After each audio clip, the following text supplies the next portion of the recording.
Hello everyone, and welcome back to my channel with me, the Plane Guy.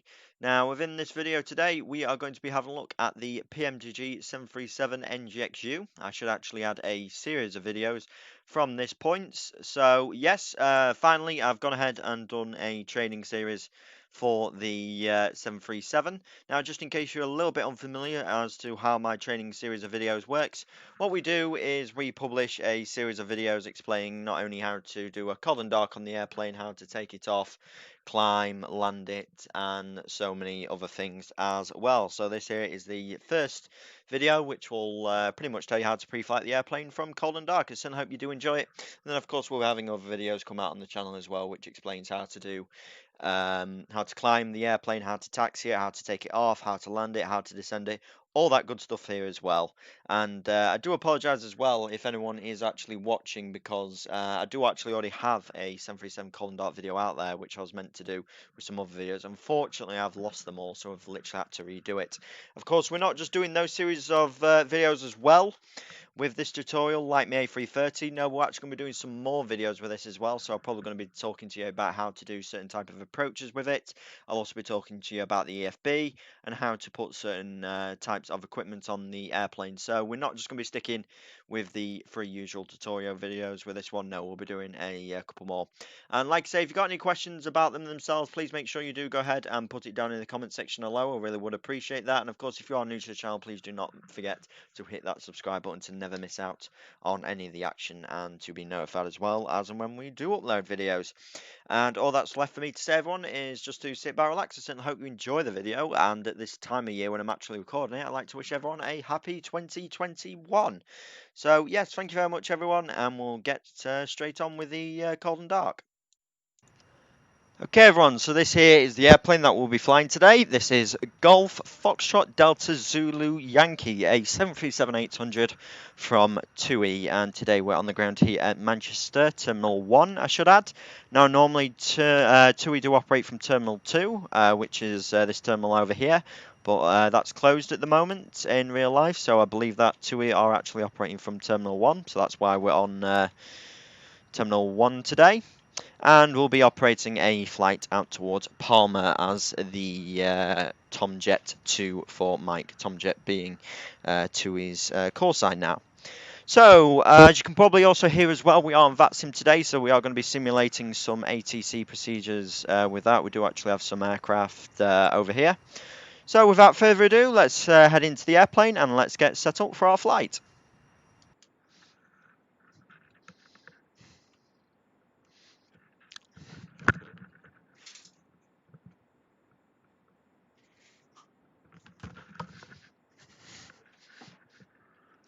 Okay, everyone, so here we are in the cockpit of the 737, and as you can probably see, we're in a cold and dark configuration.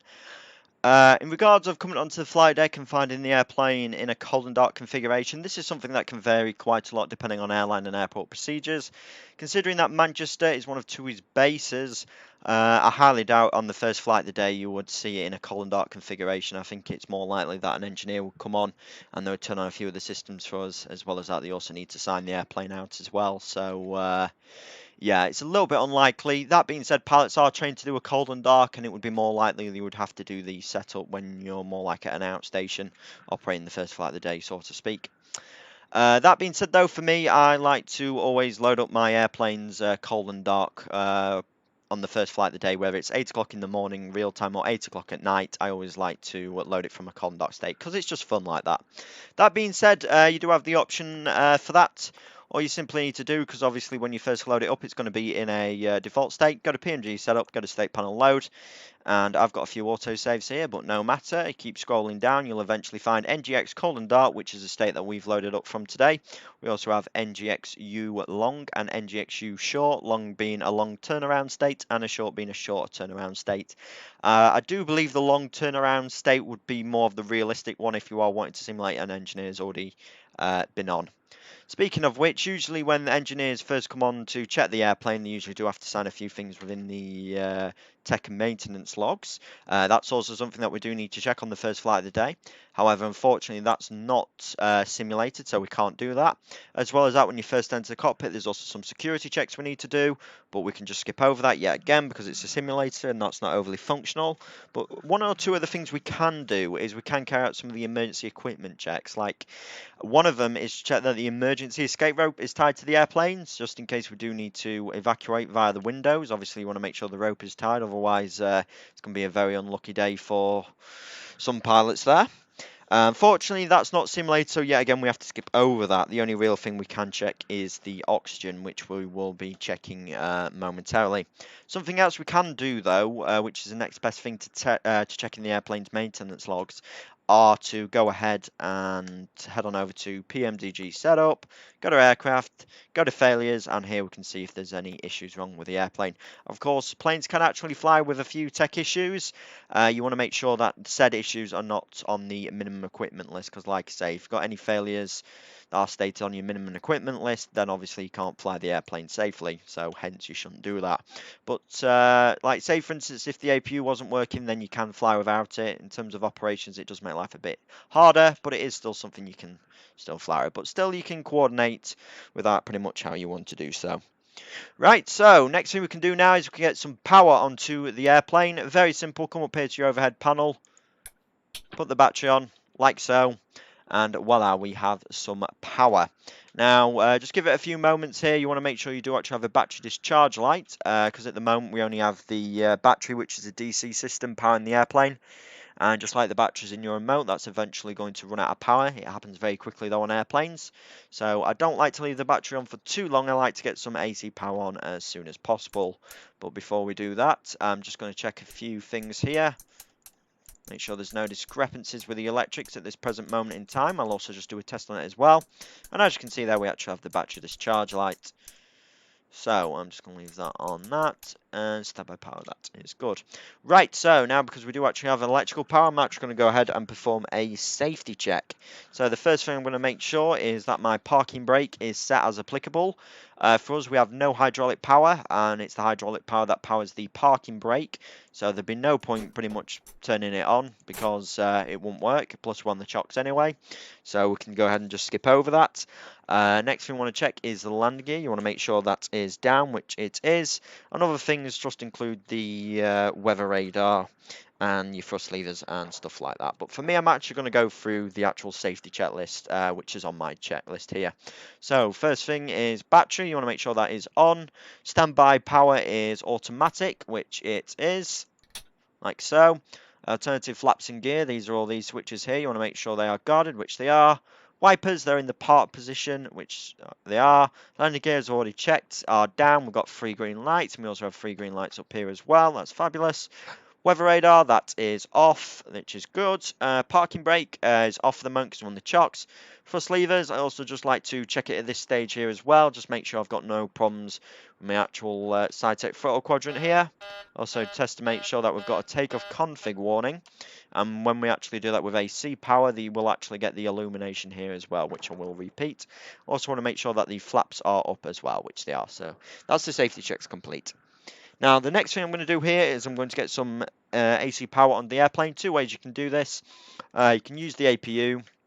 Now, if you are going to use the APU, make sure you go ahead and conduct a fire check before you do that. Keep in mind when you do the overheat check, you'll not get a wheel well fire light. That's because you need AC power for that. But that being said, apart from that, if everything else is fine, then go ahead, flick on your APU. And then obviously once you've got the AC power, then you need to go ahead and repeat the check. But I'll be showing you a little bit later on how to perform the fire check.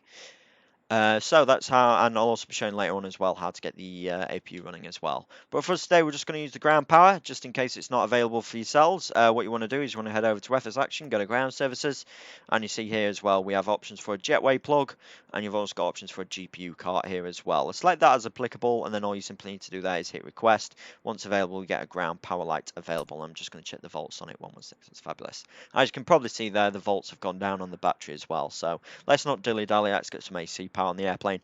Very simple enough. Left click it. Oh, I think we've got a bit of a stutter here. Just give it a moment.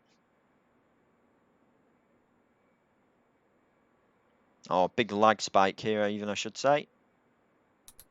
There we go. Do apologise for that. Still. Now we've got AC power on the airplane. We've got 67 AC amps, 115 volts. That is absolutely fabulous. So now we can go ahead and we can complete the setup of the airplane. So what I'm going to go ahead and do now is I'm going to get my IRSs aligned, because they can take a little bit of time. Now, there is actually an option in the FMC, and I'll be going through that a little bit later, on how to set up a realistic alignment option. Very simply, what you want to do is head on over to aircraft. No, you don't. You actually want to go to setup, go to options, go to simulations, go to IRS options. For me, I've already got this set up on how I'd like. I'll run through with that with you in a little bit later on, though. But still, IRS put to nav. Be very sure that you don't head on put it to ATT. So I like to take my time, and you want to observe you got an amber on DC light, and after a few moments you go to a white align light. As you can see there, that's great. So coming over now to the IRS display, I do apologise, I should explain this a bit more. Now, first thing I'm going to do here is I'm just going to test on it. Yep, that's good. Flicking it over to the right side, this is heading and status. Now, if you are... Whoa, don't know what's going off here with chase plane. That's a bit weird. I'm just going to reload it up very quickly, because it seems to be a little bit buggy. I do apologise for that. But either way, as that's reloading up, I can still talk to you about how the IRS display works. Now, if you're used to flying stuff like 747, 757, 767, when your IRSs are aligning, you'll get a message up here saying how long it takes for the alignment to complete. In the 737, it is actually up here on this display. So flicking over to heading and status, it will tell you how long it takes to align. So on the left system, it's 7 minutes. On the right system, it is 7 minutes as well. That's great. So yeah, I do apologise about those camera issues there. I'm not too sure what was going off. It seems to have fixed itself now. I'm going to push the guard down, the emergency exit lights. Seatbelt signs, I don't like to touch those just yet until we've actually got all the refueling stuff sorted. And for the most part, I don't really like to set up the overhead panel just yet. But I will make sure that my emergency lights are guarded and that my nav lights are on there like so. Speaking of lights, I'm also going to go ahead as well and just do a light check here as well. Make sure those are all working fine. Let's just do a light check as well, make sure that we've not got any blown bulbs or anything. No, we look very good. And what real 737 pilots will actually do on a night flight is, because sometimes I do find the brightness a little bit disorientating, they can actually put it to a slightly dimmer option, which I'll show you here, like so. But it's entirely up to you how you want that. For me, I just like to leave it on bright. Now, considering we've not yet got the clearance, yet again, another niche thing that 737 pilots will do is I'll put a 100 in on the altitude selector, like here, as you can see here, like so, to indicate themselves that they've not yet got the clearance. Yet again, another 737 niche thing there. Right, moving on now, I'm just going to go ahead and set up my, I'm just going to go ahead and set up my lights the way I want to do so. I like to do all that in one. If it's a night flight, what I'd do at this stage is I would get the dome lights on to dim, just to help me see a little bit better. But we're operating in the day today, so that's fine, we don't need to worry about that. For me personally, I like to have the main panel lights up to full. During the day, I don't like to have the panel lights all the way up to full. I like to have them in the 9 o'clock position, and I think we're on some active radio here or something like that. I'm not too sure what's going off. I'll just put it to another random frequency there.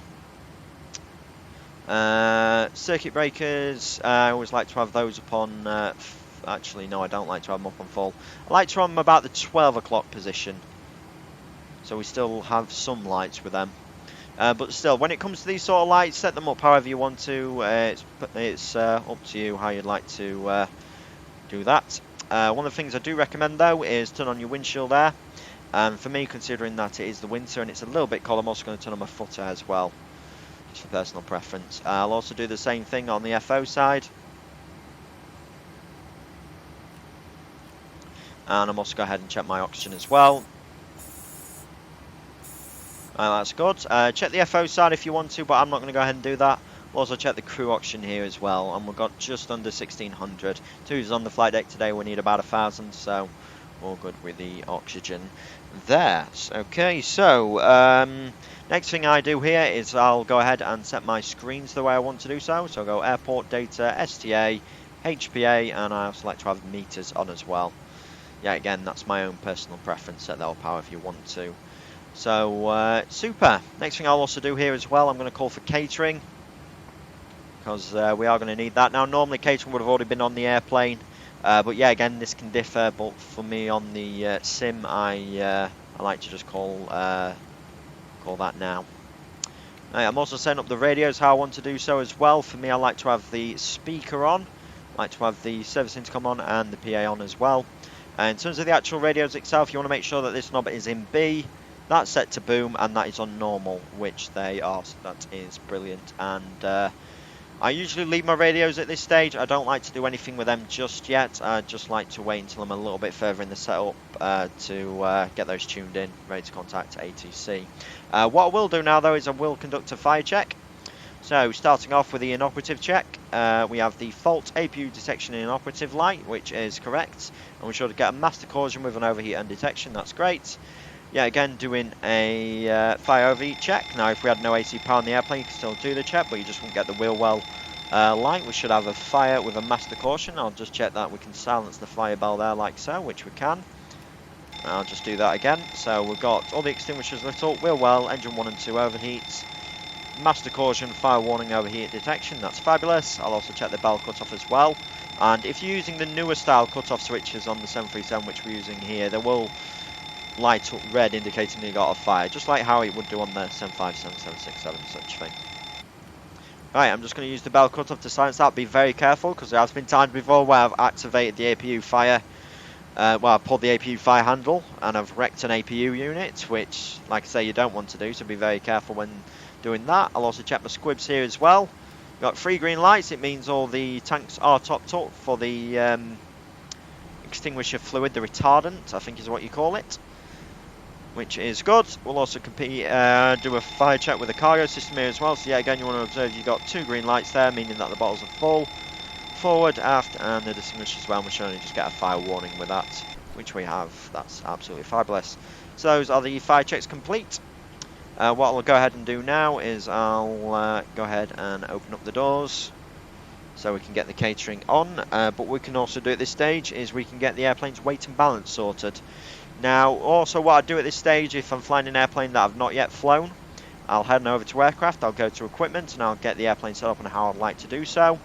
For me, I like to use sort of a bit of a hybrid method. I like to have the same equipment on every plane at least, but then at the same time I like to have certain airplane features on it, because I'm sure as you can imagine the 737, there's numerous operators of the airplane. I think there's over like 100 different operators of the airplane, an awful lot, and you can actually have different equipment on the airplane. So that's something I do like to simulate. Of course, I will be doing another tutorial that explains about all this, about the different equipment you have on, etc. But one of the things I will go ahead and check is I'll make sure that my weight units are correct. For me, the way I personally like to do things, if it's an American airplane, I do it in pounds. If it's European, I do it in kilograms. That being said, because we are actually in Europe, we should be using kilograms. Okay, but that being said, there's nothing wrong with doing that on a simulator as long as all your paperwork and stuff like that is correct. Totally nothing wrong with that.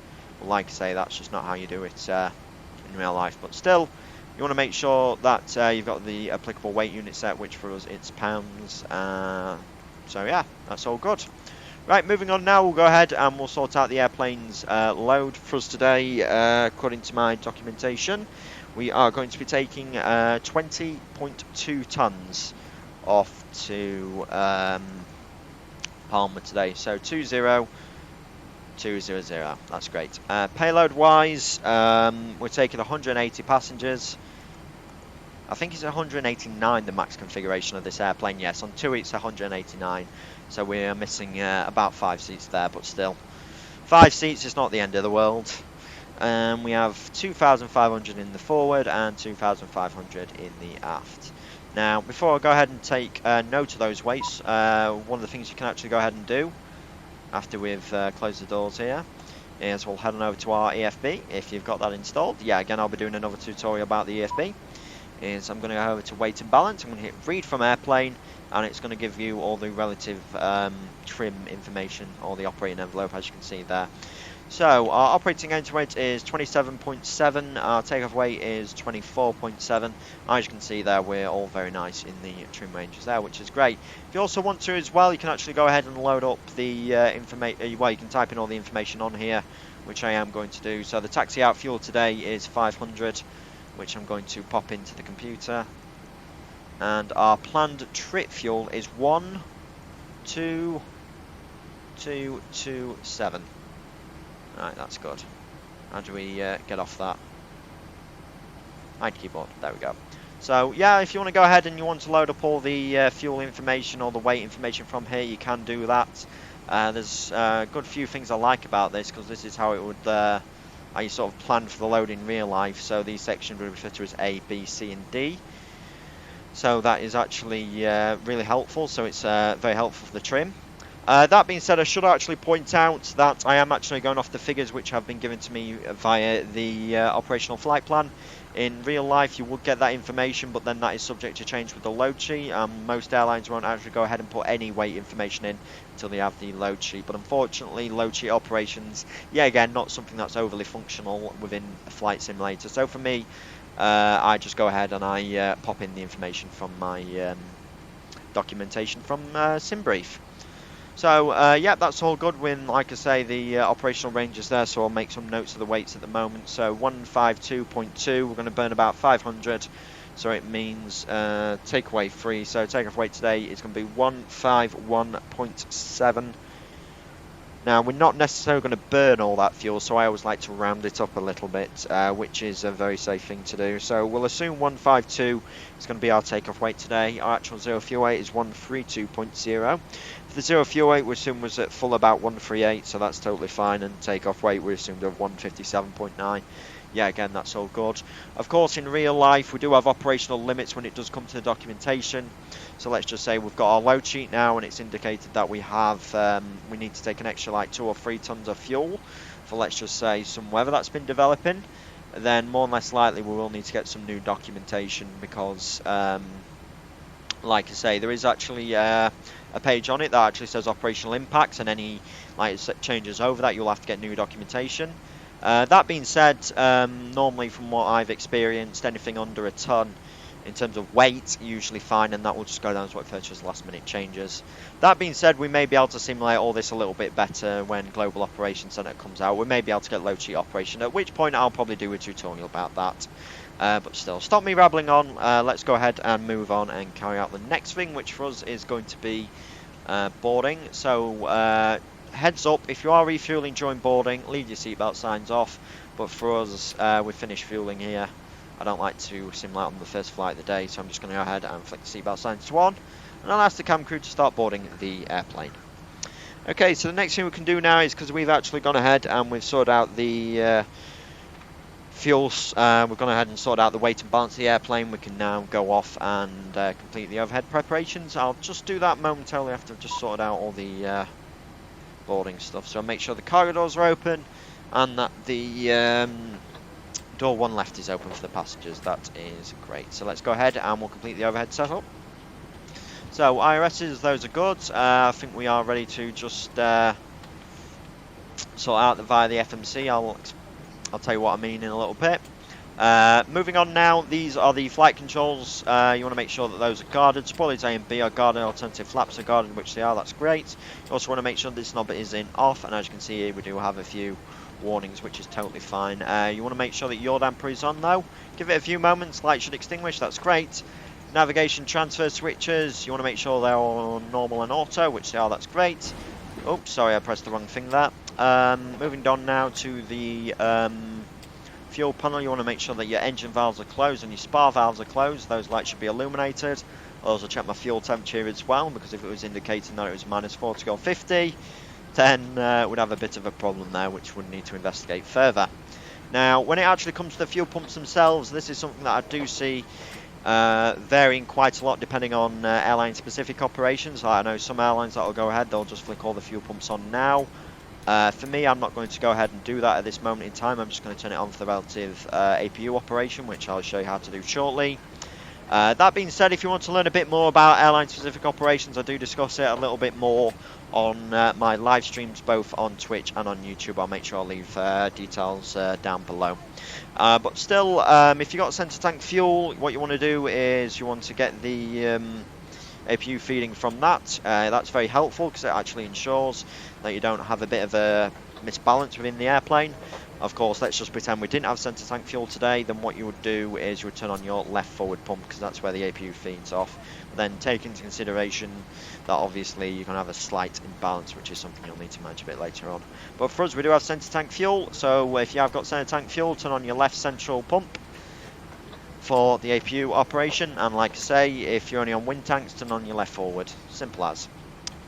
Okay, moving on now, electrics, I've already gone ahead and checked those, but because we are about to start the APU, I'll monitor the APU generator, make sure that's good. Cabin utility and IFE, as soon as I get the battery on, I always make sure that those are on. And they're pretty much, well, in the olden days, we referred to that as galley power. So it ensures that power is going into the backs, like I say, for the IFE and the cabin, what have you. So yeah, you want to make sure those are on. Drive lights, you want to make sure that they're illuminated at this stage. That just pretty much indicates that the generators are not working, but like I say, you need the engines for that, and of course they're off, they're not going to be working. So yeah, you want to make sure those are on, but it's completely normal at this stage. Moving on now, I also want to make sure my bus channel's on auto, which it is. I'll just check that it is on auto and that the guard is shut, which it is. That's fabulous. Like I say, we've already gone ahead and checked to make sure that the wipers are in the park position, but what we'll go ahead and do now is we'll start up the APU. Now, when you go ahead and you'll put the switch to on, you'll actually observe that a low oil pressure light will come on. That's because the APU is not running yet, so that's totally normal. But in order to start up the APU, what you want to do is you want to put it to on, hold it down for start for 3 seconds, because it's a spring-loaded switch. After that, it'll go back to on. So, like so. So the next thing we should observe is a low oil pressure light. And what will happen with the APU is it's going to start up. You'll see the needle increase there. On the 737s, it's a Honeywell type APU, and I do find the startup a little bit inaccurate, because normally what happens in real life is it slowly advances to about 4.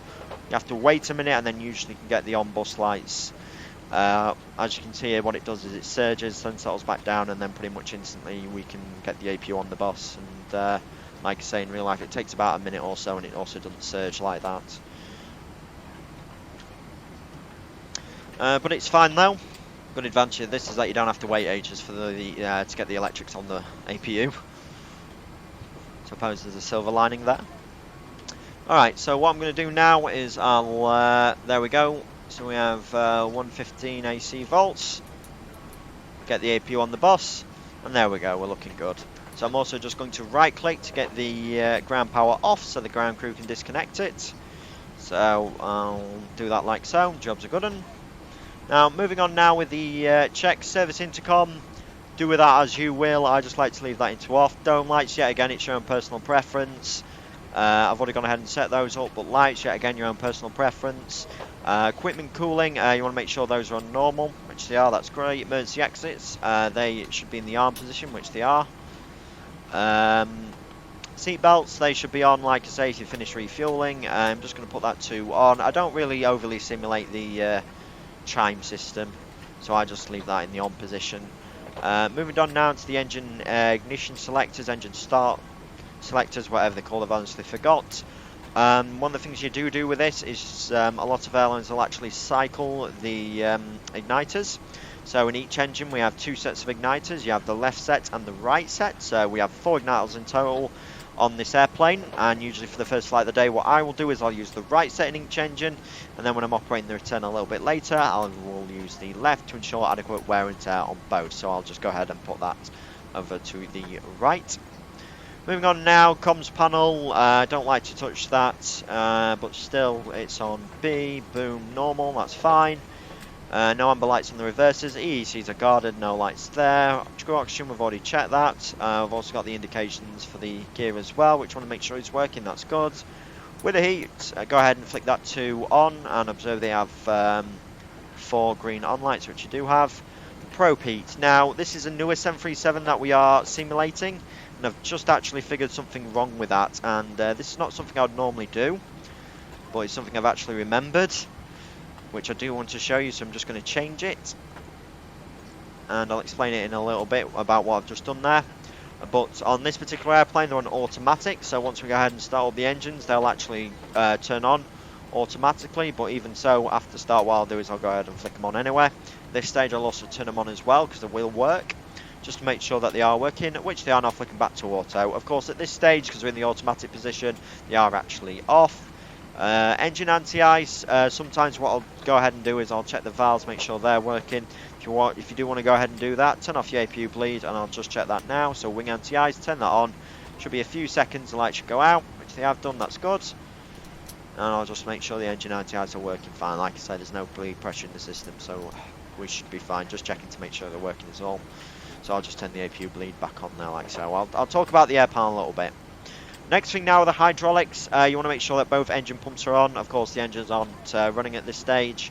But I'm pretty sure Boeing has that as a procedure where the engine pumps just need to be on at all times because they're the most powerful pumps, particularly on this airplane. The pumps that we can operate now for hydraulic operation, yet again, this is something that I will see that this is something that can vary with airline operations. I do know some airlines that will go ahead and just flick both electrical pumps on now, so they have fully working hydraulics on both the A and B system.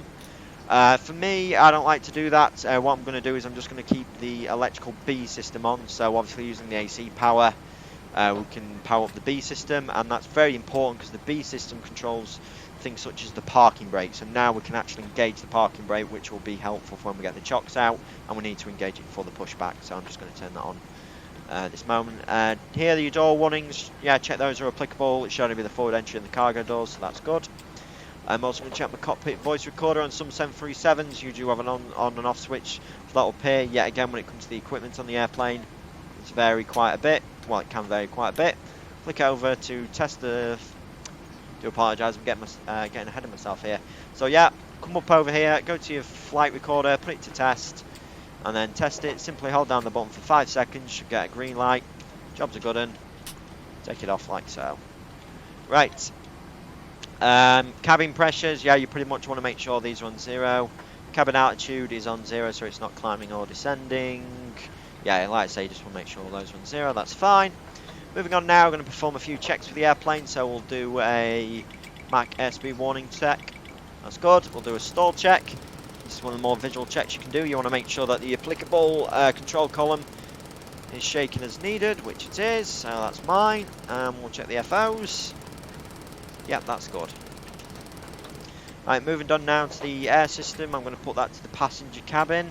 So let's have a look at the forward and the aft. It's not going to work all that well at this particular moment in time because we've got the door open, so it's kind of going to equalise itself a little bit with the outside air temperature as well. So I don't like to leave the packs on at this stage, but if you want to go ahead and turn them on, you can do. But either way, the trimmer, that is on. You want to make sure that is on. In terms of the temperatures, you can pretty much set them up however you want to do so there. For me, I like to leave them on auto. Yeah, again, you want to make sure the RAM doors are fully open. That's very important for the air system on the airframe.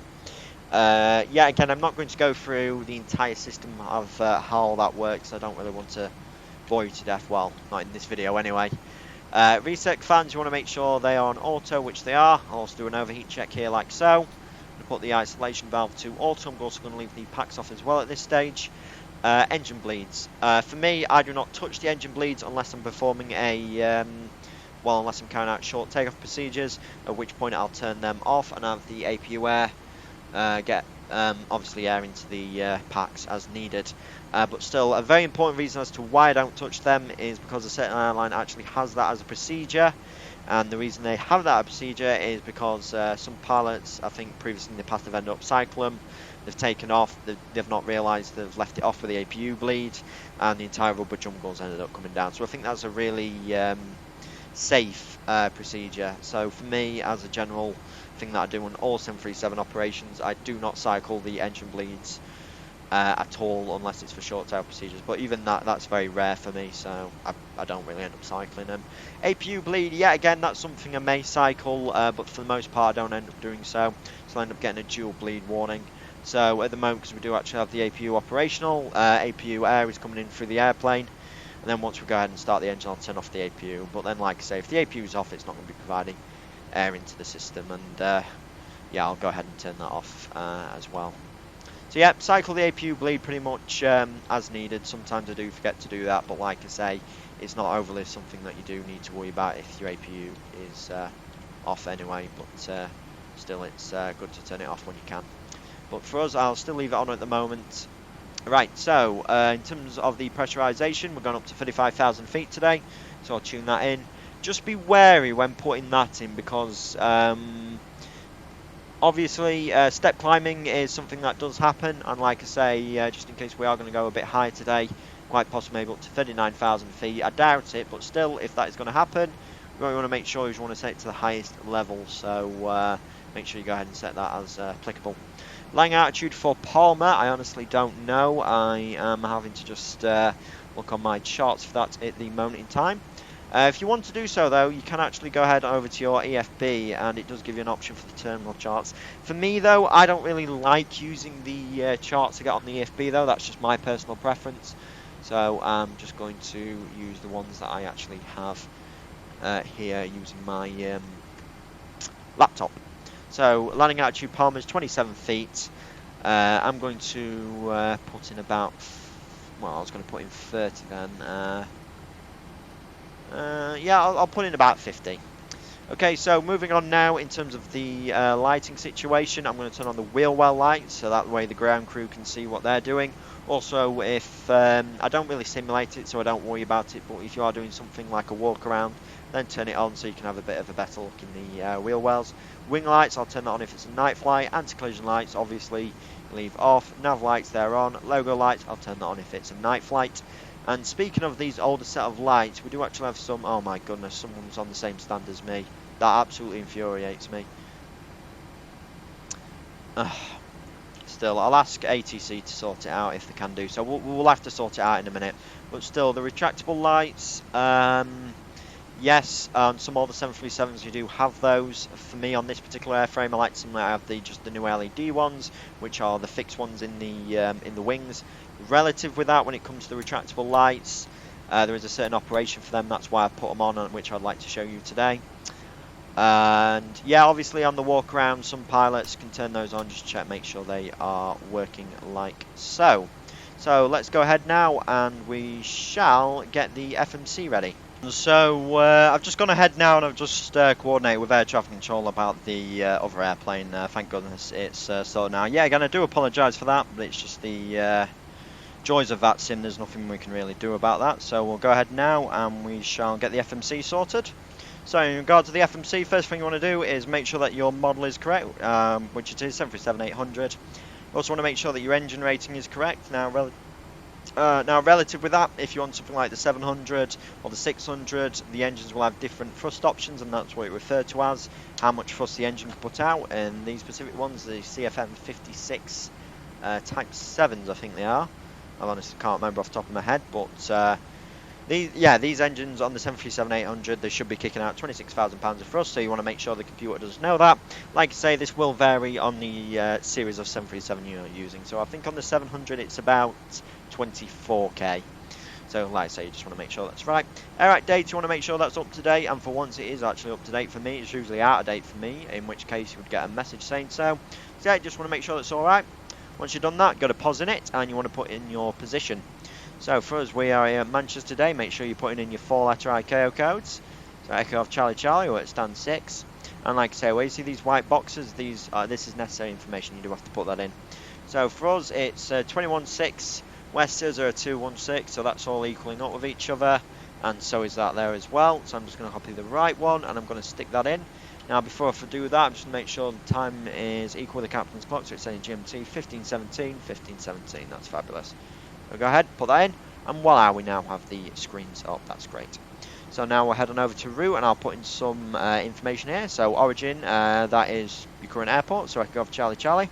Destination, simple as, it is Lima Echo Papa Alpha. Oops. Now what I'm actually doing here is I'm pressing tab, so I can actually type it on my keyboard. Makes life a hell of a lot easier. So, yeah, you want to go ahead there where it says destination, put in your 4-letter ICAO for your destination airport. You also want to put in your flight number as well. If you do have a certain flight plan in your system, then you can go ahead and load it up here like so. For me, I don't like to do that, so I'm not going to do that. We can expect 23 right for takeoff today. and this is where I'd also tune in the ATIS as well, just to listen to what ATC are doing, so we can plan that a little bit better. So what I'm actually going to do now is I'm going to head on over to ACARS. As you can see here, very, very important tool with ACARS, and it's, like I say, really, really helpful, especially when it comes to dispatch, because you can actually get the load sheet through that as well. Like I say, that's something that is not functional yet, but maybe with Global Operations Center it may be.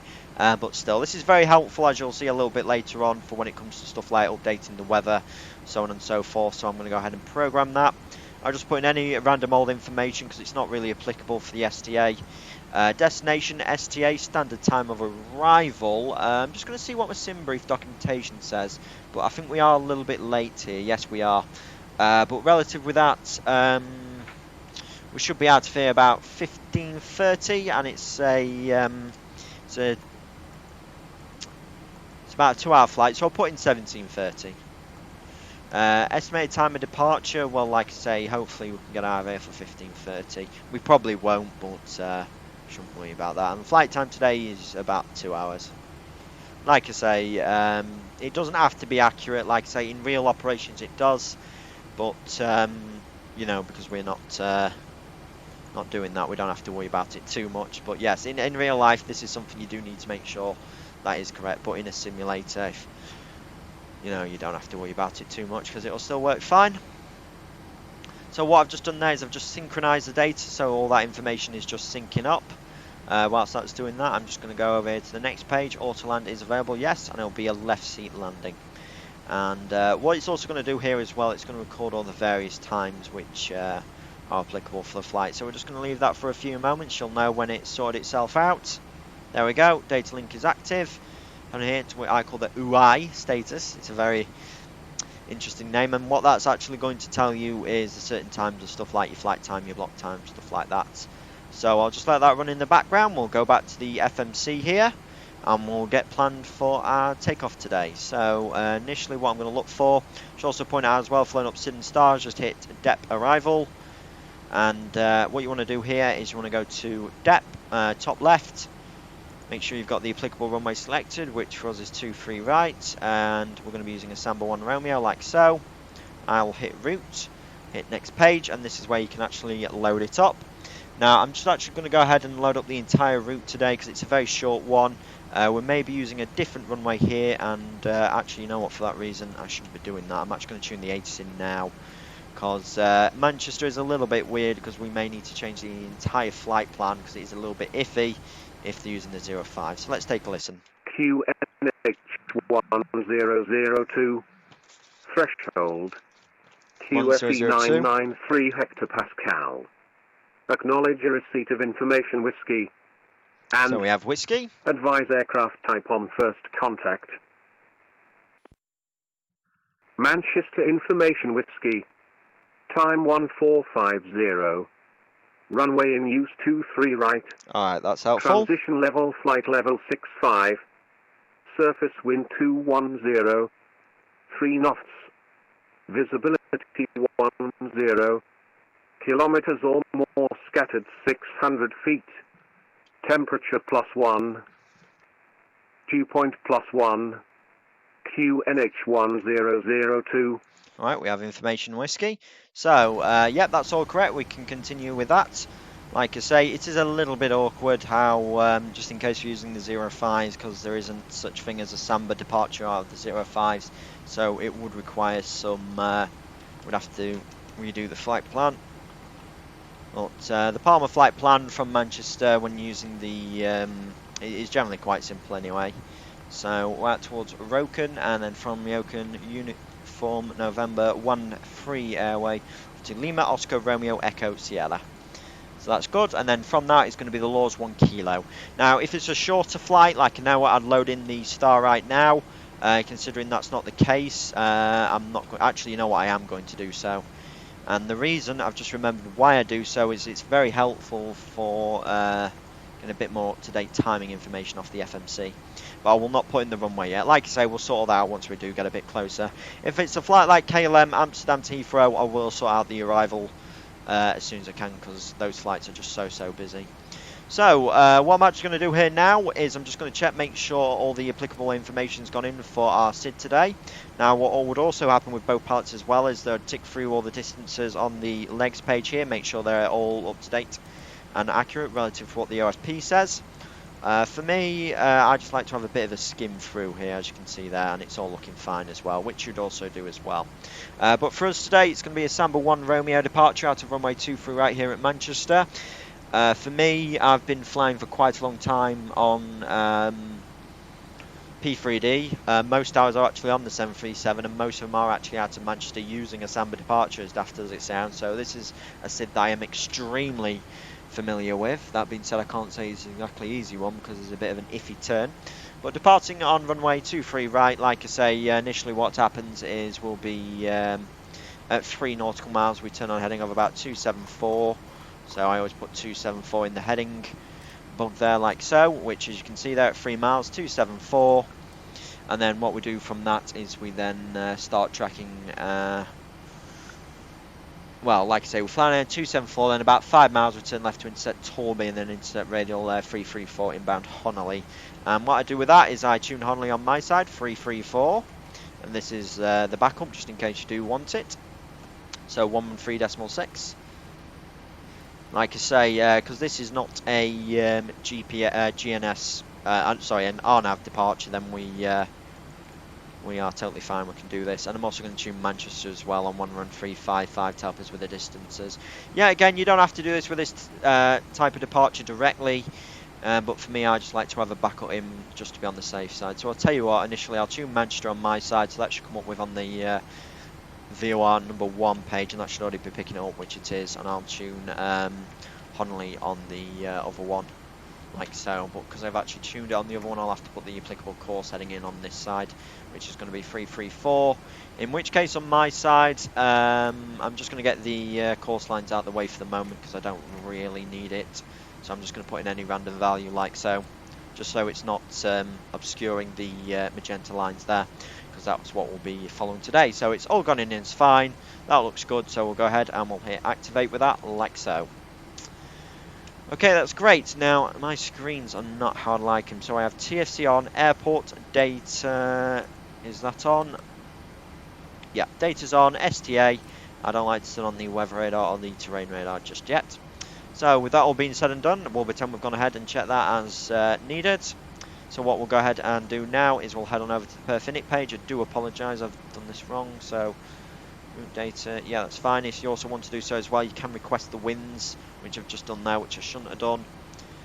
But we do put in some wind information anyway in a little bit. November Foxtrot Romeo 22 Alpha. I bet that's someone I know. Well, I do apologise if... watch me be streaming at the moment. Oh, thank goodness, I've not hit the stream button. I'm just wondering who that is. I'm not too sure who that is, but like I say, I just need to try and get on with the setup here. So yeah, once all you're happy with the flight plan, go ahead and activate that as needed. Now within the newest M37s, which this one is, you do actually have a option for a second route, so route number 2. And what you'd normally do is you'd set that up for a return. Unfortunately, we don't have that, so we can leave that. If you also want to do so as well, you can set up some alternative destination information in there, like so. But I'm just going to go ahead and skip over that and go to the Perfinit page, which if you go to route, which is the next one. Now, until you've got all your load sheet information, most airlines won't go ahead and put in any information here. But normally by this stage, like I say, I'm usually finished boarding and I'm just pretty much almost ready to go. So we can go ahead and flick that in. So just double click on zero fuel weight, which is 132.0 today. Yeah, you always want to make sure your zero fuel weight is accurate, okay? Because you can't change that. It's not like we can start chucking baggage or passengers out the airplane, so that will never change, alright? So you always want to make sure that that's in as applicable. And the reason I do say that is because sometimes the gross weight does go in a little bit higher than what it actually is. So what did I actually record? Gross weight was, so 152.1 is our current gross weight, so 152.4, so it's gone in as a little bit higher. Like I say, that's totally fine. You're better off going in as higher than lower. That's totally fine. Right, moving on now. Like I say, where you see these boxes here, this is mandatory information, you've got to put it in. Reserves today are 7.3 cost index. What SimBrief has given me, but I don't think it's the one that TUI uses, it's 13. I actually think TUI use 15. but just to be on the safe side, actually, you know what, I am going to use 15. I'm a little bit weird like that because I don't really want to be putting the cost index of 13 in. I forgot what you call people like that now.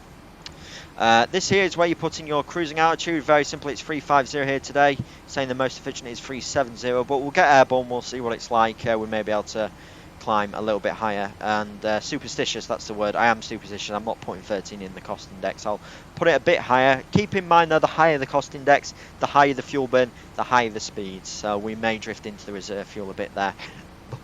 But then that's totally fine. Obviously, if it was real life, I think the airline would say something about that. But still, cruise winds, yeah, what you want to go ahead and do is go to your top of climb information on your RFP here, which for us it's 313 at 39, like so, and your top of climb winds here as well, also give you that, which for us here today is minus 58. Go ahead and stick that in as well, and here you can put in the transition level, which is fine, transition altitude, because we're climbing, which is going to be 5,500 feet. So once you're happy with that, hit execute. And what I'm actually going to do now, because before I forget, is head on over to route data, look for where you should estimate your top of climb. For us today, it's Compton, which I do think would actually get there a little bit beforehand, but just to play it safe, let's use Compton. So what I'm going to do here is I'll head on over to Compton. Oh, it's not letting me do it. And normally what you can actually do is you should actually enter your average winds here, but for some other reason we can't do that. But I'll just request the winds like so, and hopefully that should sort itself out like so. So I'll just give that a moment. It should give us an option to load it up. Ah, it's coming up here like so. So it's gone in 313 at 19. Okay, 313 at 39 even, so that's what we've put in. So we'll just override it from here. But like I say, cruise winds uplink is ready, and these are probably going to be a bit more up to date. Like so, so we'll just hit execute on that. Oh, it's not done it. Alright, never mind, we'll just put in the average winds, which are 320 at 37. Like I say, I normally use that for the descent winds, which I'll explain a little bit later. So that's in, that's good. Now moving on now, we can do the takeoff performance. So head on over to your performance page here. Keep in mind that some of the figures you do put in are a little bit, can be a little bit weird. So if I put in 65 here, sometimes it can, yeah. Like, say if I'm doing a KLM, I did a KLM flight yesterday, that went in as Celsius. For some other reason here it's doing Fahrenheit. I do think you can change these figures up. I'm not too sure how to do that though, but like I say, I will be doing a tutorial fully about the EFB. But other than that, you just need to work around that as applicable. Like I say, the last thing you want to do here with this calculator is do what's known as fast-fingered Freddy. That's where you put in information without actually realising what you put in. So yeah, you do have to be very careful to the information you are putting in here to make sure it's right. But the good thing about this here as well is you do actually have a conversion utility on here as well, so just in case you do need to change a few things, you can put in the applicable information on here like so. So the outside temperature here, it's about, it's saying it's minus, oh that's not right, is it? Oh, we're nearly there.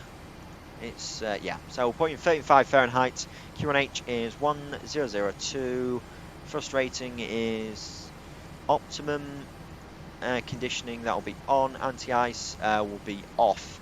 I was going to say, we're going to assume we're going to take Juliet 1 here today at Manchester. Obviously the 737 MAX are now flying. Potentially they have moved them from Manchester. Usually it does say on the NOTAMs, but even so, most people on that sim don't simulate that sort of thing, so we can just go ahead and skip that. We'll plan for a full length off of 2-3 right. That is something you should take into consideration here as well. Tariff weight today, we decided it was going to be 152,000, and I did not note down my trim. That's totally fine, we can go back and have a look at it. Trim today is 24.7, that is great, so we'll go ahead and stick that in. So 20, oh, we don't want it doing on there.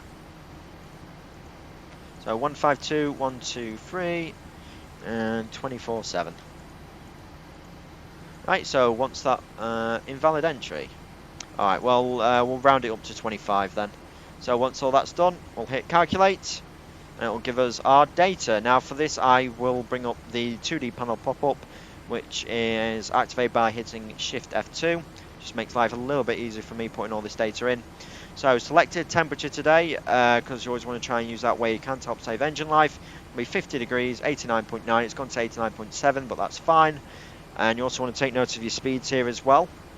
Now, just in case you didn't have an EFB available, what you can do, I'll just go to sales page here. Go to here, you can put in your runway winds, runway slope. Also, you can change your thrust acceleration height. You can do so here as well. And you can put it over to stuff like wet and all that, etc. But still, I'll just go back to the M1 limitation there. So yep, M1 limitation, if you're using a selected temperature, you stick it in there like so.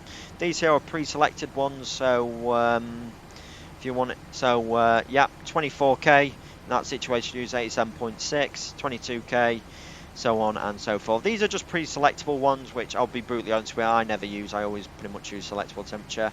This here is giving information relative about your climb performance. So climb power here like so.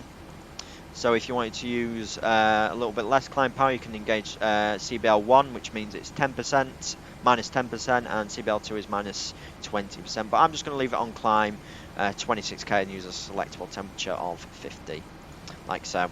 Like I say there, it says 50, so yep, that's good. What I was also about to say there as well is you want to make note of your speed. So the V1 today is 138, we're in dry conditions, rotation is 145, the V2 is 149, and you also want to take note of V2 plus 20 speed, which for us today is going to be 169. You can round it up if you want to do so, which I'm actually going to do so today. We're going to be looking for 170, and the trim is going to be 4.8 units, which I'll set now because I do forget to set this. So considering it's about 4.8 units, and I'm also just checking there to make sure that my trim switches are working fine. I'll just set it for about about there. Alright, that's good. So continuing now to put in all the applicable information, I'll put flaps 5, put the CG in, and put all the applicable V-speeds. So 138 today, 145, and 149. In terms of the real life speeds, I do find that generally it's only a few knots out, which I still think is quite highly accurate. And I'll also tell the computer as well is that we are going to be simulating 15200, but for some reason it's not letting me put it in. But that's fine, like I say, it's a higher weight anyway. I'd be concerned if it was an underweight. So yeah, that's all good. One of the things I'm also going to do now here as well is I'm going to put in my fix information. Very good for situational awareness. So Echo Golf Charlie Charlie. I'm going to put in 5, 10 and at 15.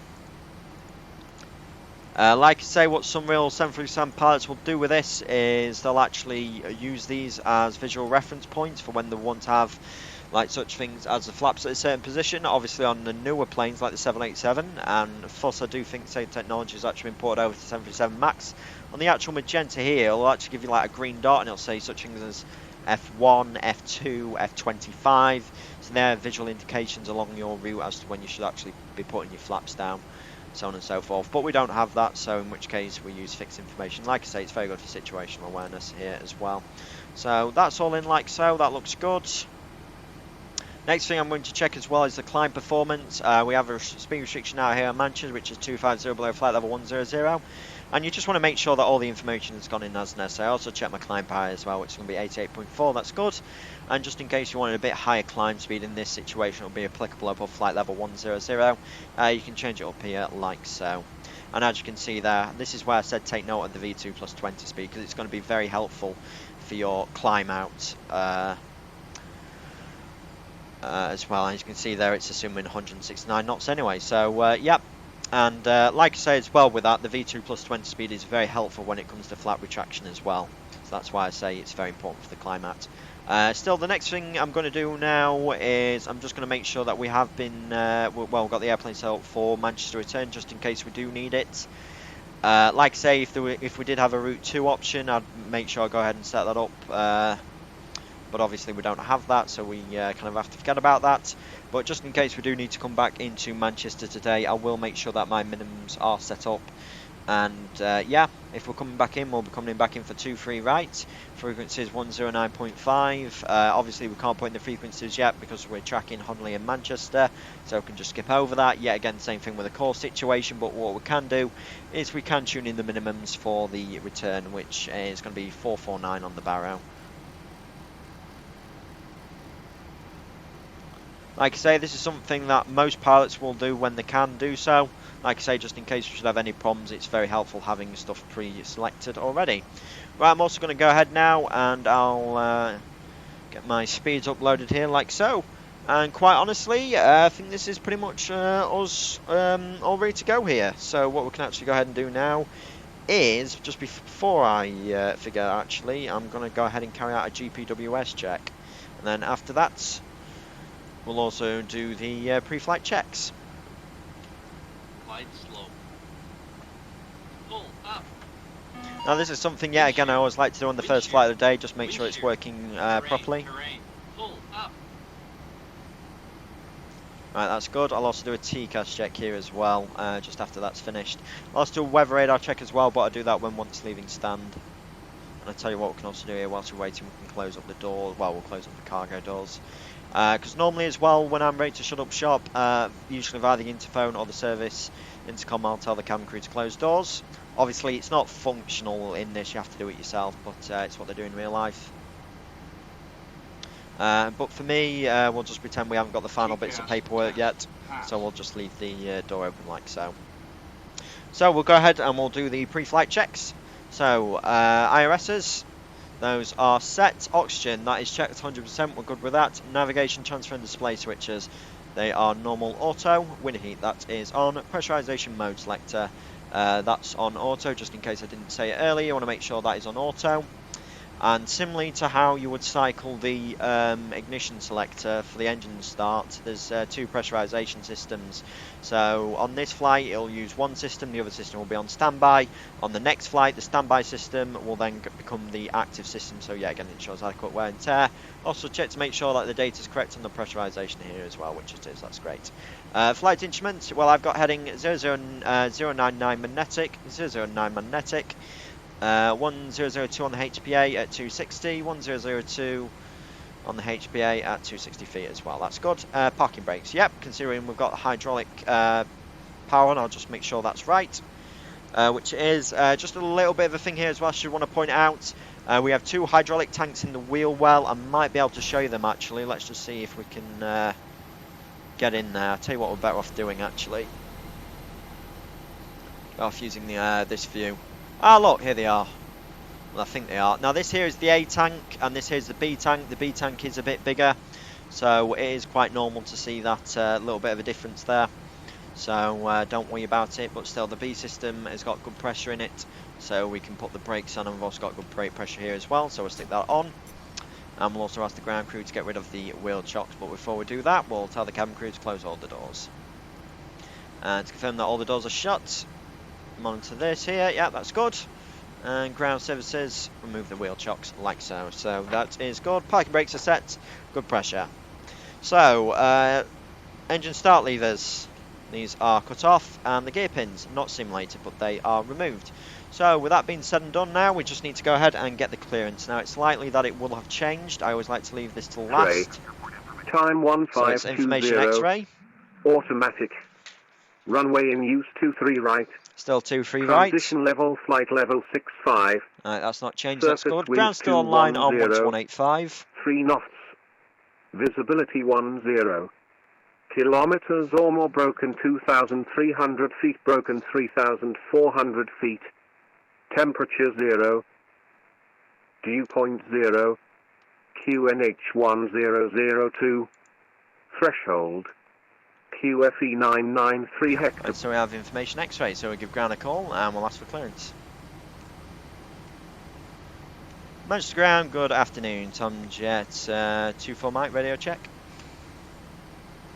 Tom Jet 24 Mike, Manchester ground, readability 5. Thank you very much. 24 Mike, we're 737-800 on stand 6. Information X-ray, QNH 1002. We'd like to request clearance for Palmer, please. Tom Jet 24 Mike, cleared to Palmer, the Samba 1 Romeo departure, runway 23 right, squawk 0756. Clear to Palmer, Samba 1 Romeo Alpha 23 right, 0756 in the box. Tom Jet 24 Mike. Tom Jet 24 Mike, read that correct. Report ready, push and start. Okay. Right, so we'll just tune in the code here like so. 0756, that's good. And like I say, they could give us an amended clearance, but they've not done so today, so we can leave the flight plan as is. But it's at this particular stage here as well that I'll go ahead and I'll make sure that the autopilot is set up as needed. Now, I also checked to make sure that there's no if there's any other controller frequency online, because we could get handed them after departure. And just looking on now, my home airport of Doncaster is online. It's very rare I do see that active, I do have to admit. But still, for us today on the SID, because like I say, there are climb restrictions for the SIDs, and if there's like I say the radar on or a centre controller, so in this case if London's online, I do have to take that into consideration because I can't expect a continuous climb, so that will affect what I put in here. So in this particular situation, London Control South is online, but I don't think I'll be straight to them after takeoff, so we can assume a straight up, well, an unrestricted climb up to 35,000 feet. Heading is already in. In regards to the speed, I'm going to stick in our V2 speed, which was 149. And also go ahead and turn on the flight directors. Now, now for me, I'm the captain. I'm flying, so I turn on my first. And whichever's the pilot flying, you should turn on the applicable flight director first to observe that you have MA, like so. Like I say, if it was the co-pilot flying, I'd turn on their flight director first, and that way they got MA. So I'm also going to gauge LNAV and VNAV. So, voila, that's us pretty much done and sorted for the pre-flight checks. So, like I say, I certainly hope you enjoyed this part of the video, and we'll now go ahead and we will prepare to get underway. So, yeah, thank you very much for watching, and I'll see you in a little bit. Cheers.